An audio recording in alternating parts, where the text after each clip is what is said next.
आप सभी को प्रणाम। प्रिय विद्यार्थी साथियों, यह वीडियो बीए, बीकॉम, बीएससी, बीएचएससी, बीबीए फर्स्ट ईयर के उन विद्यार्थियों के लिए है जिन्होंने व्यावसायिक पाठ्यक्रम के अंतर्गत व्यक्तित्व विकास विषय का चयन किया है। इस वीडियो में हम प्रैक्टिकल क्रमांक 5 के बारे में आपको बताने जा रहे हैं कि इस 5वें प्रैक्टिकल में आपको किन पॉइंट्स के आधार पर अपना प्रैक्टिकल का कार्य पूर्ण करना है। यह करियर एडवाइस चैनल है। आप चैनल को सब्सक्राइब कर दीजिए, बेल आइकॉन भी प्रेस कर दीजिए और सदैव चैनल के साथ बने रहिए ताकि आपकी पढ़ाई और आपके करियर से संबंधित वीडियोज़ आपको मिलते रहें। प्रैक्टिकल क्रमांक 5 का संबंध संचार कौशल से है। संचार कौशल के इस प्रैक्टिकल को आपको 9 पॉइंट्स में पूरा करना है। वो पॉइंट्स कौन से हैं? आप अपनी स्क्रीन पर देखिए, आपको एक स्लाइड दिखाई दे रही है। मैं आपको इन पॉइंट्स की व्याख्या करते चलता हूँ। सबसे पहले आप लिखिए संचार का अर्थ एवं परिभाषाएं। संचार से आप क्या समझते हैं, इसका क्या आशय है, और कुछ विद्वानों ने इसकी बहुत ही शानदार परिभाषाएं दी गई हैं, वो आपको लिखना है। लगभग 1 पृष्ठ में आपको यह पहला पॉइंट कंप्लीट कर लेना है। दूसरा बिंदु है संचार के प्रकार। संचार के अनेक प्रकार हैं। इन प्रकारों का उल्लेख आपको लगभग 1.5 पेजेस में करना है, जिसमें भाषिक संचार हो सकता है या सांकेतिक संचार हो सकता है, मौखिक लिखित संचार हो सकता है, आधुनिक संसाधनों के द्वारा किया जाने वाला संचार हो सकता है। बिंदु क्रमांक 3 आप देख पा रहे हैं कि प्रभावी संचार के मार्ग में बाधाएं क्या होती हैं। साथियों, प्रभावी संचार से तात्पर्य यह है कि जो बात कोई व्यक्ति जिस रूप में कहना चाहता है उसी रूप में वह बात श्रोता के द्वारा ग्रहण की जाए तो हम कहेंगे कि संचार प्रभावी हुआ।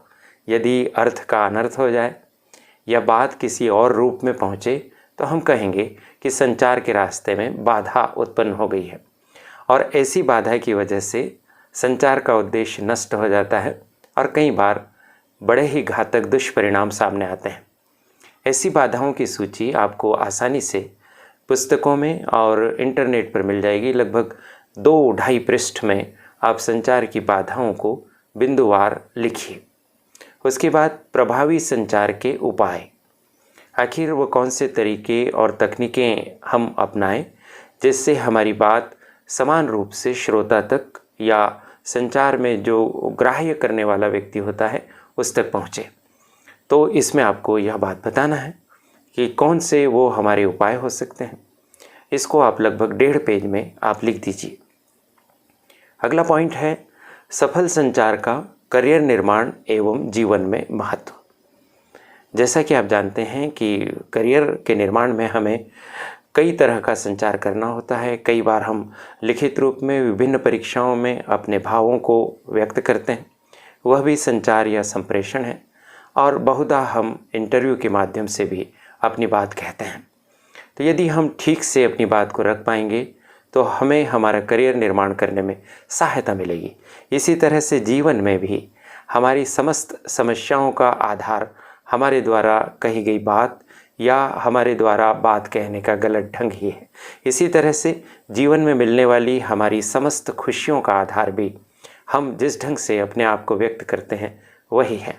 आपने देखा होगा कि बहुत से लोग समाज में बहुत पसंद किए जाते हैं क्योंकि उनका बात कहने का ढंग बहुत अच्छा होता है, और कई लोग बहुत अच्छे होने के बावजूद भी समाज में नापसंद किए जाते हैं। क्यों?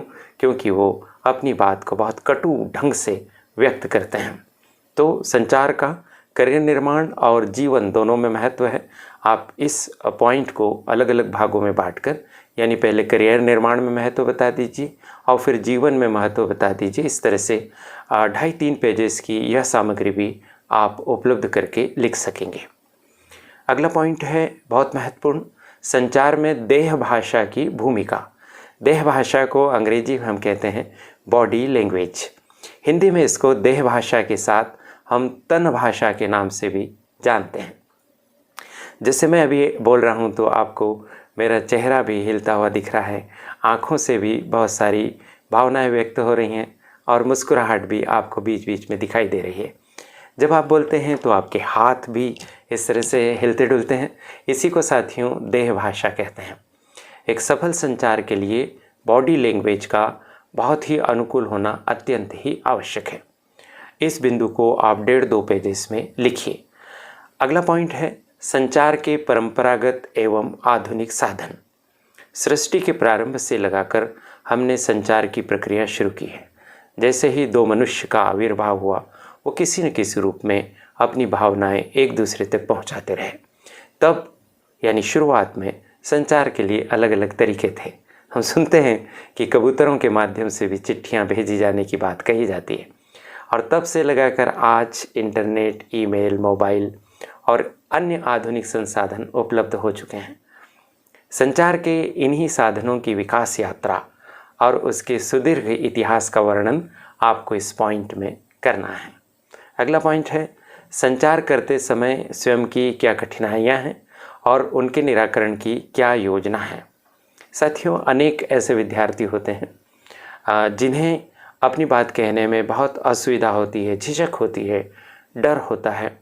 इसमें आपको अपना अनुभव लिखना है इस पॉइंट में कि जब आप किसी व्यक्ति से, किसी समूह से, गुरुजनों से, अपने साथियों से, अपने से छोटों से बातचीत करते हैं, संचार करते हैं, तो उस समय आपको क्या महसूस होता है? क्या आपको घबराहट होती है या आप आत्मविश्वास के साथ अपनी बात कहकर सराहना प्राप्त करते हैं? आपकी जैसी भी स्थिति है उसका वर्णन कीजिए। किस तरह की कठिनाइयाँ आती हैं? माइक के सामने जाते हैं तो क्या आप थर थर काँपने लगते हैं? आप हकलाने लगते हैं? आप इस तरह से हड़बड़ा जाते हैं? या फिर आपको लगता है कि आप जो सोच कर याद करके आए थे वो सब आपके मस्तिष्क से साफ हो गया, एक काला या श्वेत पर्दा आपको दिखाई दे रहा है और आप धन्यवाद कहकर वापस अपने स्थान पर बैठ जाते हैं? यदि ऐसा है तो यह एक कठिनाई है। इस कठिनाई का निराकरण करना आवश्यक है क्योंकि आप व्यक्तित्व विकास विषय के विद्यार्थी हैं। और इस सत्र में अगर आपने इस तरह की अपनी कमजोरियों पर विजय प्राप्त कर ली तो आपका व्यक्तित्व विकास विषय पढ़ना सार्थक हो सकेगा। तो इस पूरी योजना को आप 2-3 पेजेस में लिख लीजिए। इसके पश्चात अंत में आप उपसंहार लिखिए। उपसंहार लिखने के साथ ही आपका यह प्रैक्टिकल पूर्ण हो जाएगा। बीच बीच में फाइल में जो बिना लाइनिंग वाले श्वेत कागज हैं वहाँ पर आप अच्छी अच्छी तस्वीरें लगाइए। कहीं आप बोल रहे हों माइक से, उसकी फ़ोटो खींच कर लगाइए। समूह के बीच में आप अपने आप को अभिव्यक्त कीजिए, वहाँ से फ़ोटो लीजिए। आपके व्यक्तित्व विकास के जो प्रोफेसर साहब हैं उन्होंने कुछ कार्यशालाएं की होंगी, इन प्रैक्टिकल्स को संपन्न किया होगा। वहाँ के फ़ोटोग्राफ्स जो आपने खींचे होंगे उन फोटोग्राफ्स का आप उपयोग कीजिए। संचार के विभिन्न साधनों के चित्र बनाइए या फिर बाज़ार में एक मुश्किल से 5 रुपये में संचार के साधनों का एक चार्ट भी मिलता है। आप उस चार्ट को खरीद लीजिए, उसको कट कर लीजिए और प्रसंगानुसार आप उसमें से उन चीज़ों को अपनी फाइल में पेस्ट कर दीजिए। इस तरह से आपकी फाइल बहुत प्रभावी बन सकेगी। तो साथियों, ये प्रैक्टिकल की श्रृंखला का एक भाग और शेष है जिसे हम शीघ्र ही आपके समक्ष प्रस्तुत करेंगे। आशा है कि अब आपको व्यावसायिक पाठ्यक्रम की फाइल बनाने में सुविधा हो रही होगी। इसके पूर्व के वीडियो यदि आपने नहीं देखे हैं तो इसी वीडियो के डिस्क्रिप्शन बॉक्स में पूरी प्लेलिस्ट की लिंक दी गई है जिसमें व्यक्तित्व विकास से संबंधित सभी वीडियो आपको मिल जाएंगे। करियर एडवाइस चैनल ने मुझे अपना अनुभव साझा करने का सुनहरा अवसर दिया। इसके लिए चैनल की संचालिका प्रीति गुलवानिया जी के प्रति बहुत बहुत आभार। यह चैनल आप तक वीडियो पहुंचाने के लिए बहुत परिश्रम करता है, सभी लोगों से संपर्क करता है, उनसे जानकारी एकत्र करता है, वीडियो बनाता है, एडिट करता है, एक्सपोर्ट करता है, अपलोड करता है। इस लंबी प्रक्रिया के बाद आपके पास वीडियो पहुंचता है। आपको केवल देखना भर होता है और उसका लाभ उठाना होता है। चैनल को सब्सक्राइब कर दीजिए, अपने साथियों के साथ वीडियो को अवश्य ही साझा कीजिए। आगामी श्रृंखला में हम लिखित परीक्षा की तैयारी के लिए भी अलग अलग चैप्टर पर छोटे छोटे वीडियो बनाकर आपकी सहायता करने का पूरा प्रयास करेंगे। एक बार पुनः चैनल की संचालिका और उनके सहयोगियों का आभार और आप सभी को शुभकामनाएं। प्रणाम।